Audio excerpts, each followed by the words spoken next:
I'd like to now welcome Congressman Fred Upton, a former chair of the House Energy and Commerce Committee. Fred and I have talked frequently about the, the communities, what's going on right now in Michigan, the coronavirus challenge. And I know you've been working every day out there, Fred. It's good to see you. Hopefully you can hear me okay. Let me just ask you, go ahead. I can hear you fine. I've been Perfect. in Michigan.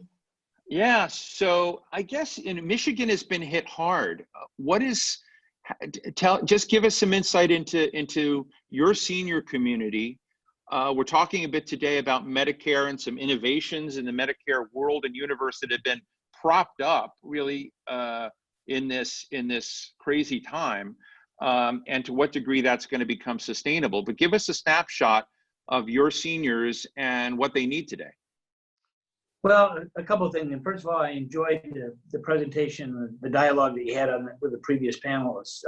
Very good. And I got to tell you that some of those folks have testified before our committee, and they've always done a really good job. So, Steve, thanks. Michigan, we're one of the harder hit states. I know now, I think we've slipped to 5th or 6th in the nation. We were 3rd. We were an early 3rd. We were an early 2nd. Over almost 3,500 deaths now across the state, more so in Detroit, urban area, folks of color. It's one of the reasons I know one of the last issues was we do need to understand the demographics, what's happened with diversity here in terms of clinical trials.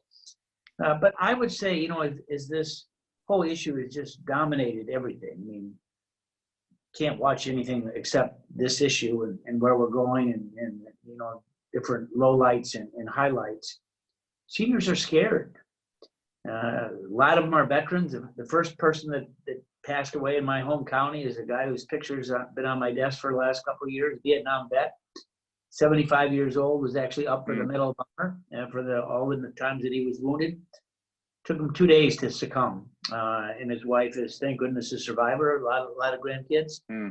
I've got elderly parents that live across the street, 90 and 96 years old now. They're scared. They can't. You talk about nursing homes. They can't see their family members. They're just overwhelmed by this disease of which we don't have an answer, and everyone's lifestyle is changed. You go downtown. I did a couple of errands today, post office, etc. I've got a mask on. Our governor, I know she did the right thing when she now has demanded that all employers provide masks for their staff, particularly in retail establishments, and it's incumbent upon us that we protect ourselves as well as protect those folks in retail stores. So social distancing, I think, is working. I'm looking out my porch window. There's not a car has gone by. When people walk by, which hasn't happened yet, they're across the street from each other. So we understand that. We got to get through this, but we also have to work together. You think about Congress, often you got lots of amendments. You watch it better more than anybody else. Lots of controversy always. Right. But now, days where we don't have time to really debate those issues like before, maybe have a slew of, 50 amendments to a bill, because it's going to take 50 hours to vote on those amendments by the time you clean the chamber and, how do you do committee hearings? I mean, all this is a new thing for all of us. Yeah. And the only get to the conclusion is you got to work together. And that's the challenge for us. And certainly in Michigan, our congressional delegation worked pretty well together. Communication with the governor virtually every day as we try to walk through this thing. The one thing what legislators should do, testing. We got to know test, and let's face it, people are going to want to be tested almost every day if they're going to work, if they're in the workplace. Fred, let me ask you a question. I mean, you're smart. You've been around this long. What's going on the testing front? Why is it so hard? Why are we getting such mixed signals? I mean, I don't want to make the whole show about it, but I just have to ask you because you're such a common sense guy. I'm very, pleased to be talking to you, but what's going on? Well, we're not there with the technology yet. I think we're on the cusp. I've talked to some folks even today. Testing is going to come along, but no one knew about this a while ago to get ready for it. Right. think we've done only about 5 million tests, and you got, governors competing against each other and everything else. Well, Mike Pence said yesterday, we just sent the tests out. They actually haven't been done. I mean, that was another shocker that, between performance and having the tests mailed out, oh, they're in the mail, but they're not done. Anyway, don't get me going. I'm sorry to divert us here, but. So we need a different answer. The answer that I'd like to think that we can come to is, let's develop a new test. Let's develop a test, an at-home test, so that you and I, before we go to work, we're going to have something, not a fingerprint, but maybe a saliva test or something like that. And they're working on this. That'll instantly diagnose whether you're producing the antibodies to make identify you as an at health. And to be able to do that every day, and to maybe take an iPhone when you go to work, and you'll say, "Hey, I'm free. I'm test free. I'm okay." So that your compatriots, your people, at the front door, and people at your fellow desk, or you're on the factory line or the bagel shop, wherever it is, they're going to know that everybody there is safe. So what you did what you just did in raising your phone up here is in part the conversation today, which is innovation in and around the health space. And some of that's being paid for now and being supported. Some of that is telehealth. Some of it's going to be loaded into, our daily diagnostics of each other. Which parts, and I also know that on the other side of this, vaccines, you've been a big driver of the 21st Century Cures Act. And I'm interested in science and innovation that surrounds this question of healthcare in America, and particularly senior care. What do you think are the strongest parts that will stay after the coronavirus is gone? Well, our life's going to change. So first of all, we need that technology component.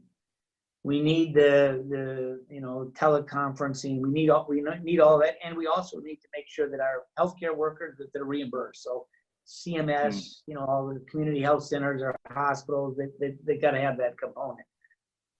The other thing, of course, too, and that's where, as you touch on 21st Century Cures, this was literally the last bill that President Obama signed into law.